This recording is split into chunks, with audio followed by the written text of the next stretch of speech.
আমি রেশমা, যাকে দিয়ে আপনার মেয়ে জয়া আর মুন্নার সংসার ভাঙিয়েছিলেন। আবার কেন এসেছিস তুই? মির্জা সাহেব, আজ আমার বড় বিপদ। সেদিন আপনার কাছ থেকে টাকা নিয়ে আমি মুন্নার সাথে মিথ্যে প্রেমের অভিনয় করেছি। আমি মুন্নার ঘর ভেঙে দিয়েছি। আর সেই পাপে আজ আমার শরীরে মরণ ব্যাধি ক্যান্সার বাসা বেঁধেছে। ডাক্তার বলেছে অনেক টাকা লাগবে চিকিৎসা করাতে। তাই আমি আপনার কাছে এসেছি। আমাকে 50,000 টাকা দিন। না, আমার কাছে দয়ার করে ভান্ডার নেই। চলে যা এখান থেকে। এখানে আর কোনোদিন আসবি, আমি তোকে মেরে ফেলবো। মির্জা সাহেব, আমি তো মরেই যাচ্ছি, তবে মৃত্যুর আগে আপনার সব ষড়যন্ত্র ফাঁস করে দিয়ে আমার পাপের প্রায়শ্চিত্ত করব। আমি এক্ষুনি মুন্নার কাছে গিয়ে সবকিছু খুলে বলবো। লালচাঁদ, ও বেঁচে থাকলে আমার সর্বনাশ হয়ে যাবে। যে কথা আমি চাপা দিয়ে রাখতে চেয়েছিলাম তা যদি ফাঁস হয়ে যায়, তাহলে আবার সব শেষ হয়ে যাবে। রেশমাকে খতম করে দে।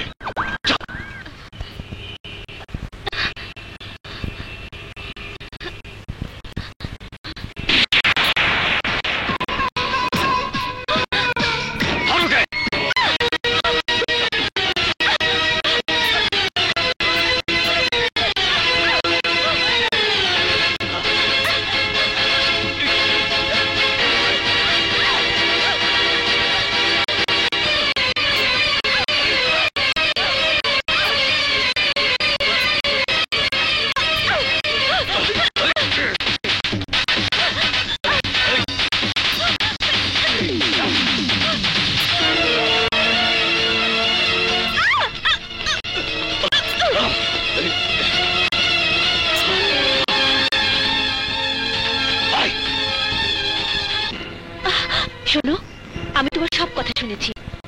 তুমি মুন্নার কাছে যেতে চাও? হ্যাঁ, কিন্তু মুন্না তো এখন জেলে। আমি তোমাকে মুন্নার স্ত্রী জয়ের কাছে নিয়ে যাবো। জয়কে তুমি সবকিছু খুলে বলবে। তুমি আমার মা নাও, আমি আমার বাবার কাছে যাব। আমি আমার বাবার কাছে যাব। তুই কোন বাবার কাছে যাবি?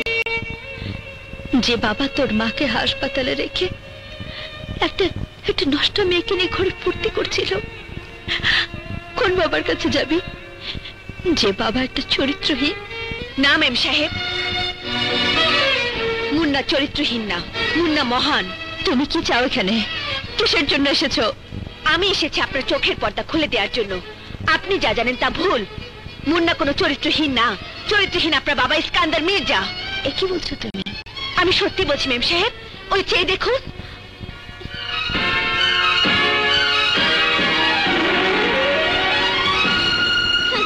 আর যদি শোনো আমি তোমার স্বামীর সাথে রাত কাটিয়েছি।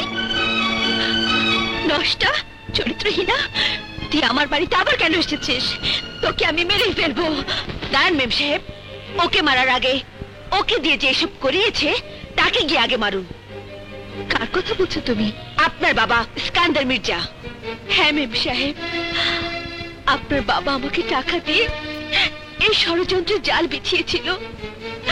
আপনার বাবা আমাকে ভাড়া করেছিল মুন্নার কাছ থেকে ভুল বুঝিয়ে আপনাকে আলাদা করতে। সেদিন মুন্না আমার কোনো ক্ষতি করেনি। ওই লিপস্টিকের দাগ আমি নিজে দিয়েছিলাম মুন্নার কাপড়ে। ও যখন গোসল করতে গিয়েছিল তখন আমার কানের দুল ওর কাপড়ে আটকে দিয়েছিলাম আমি।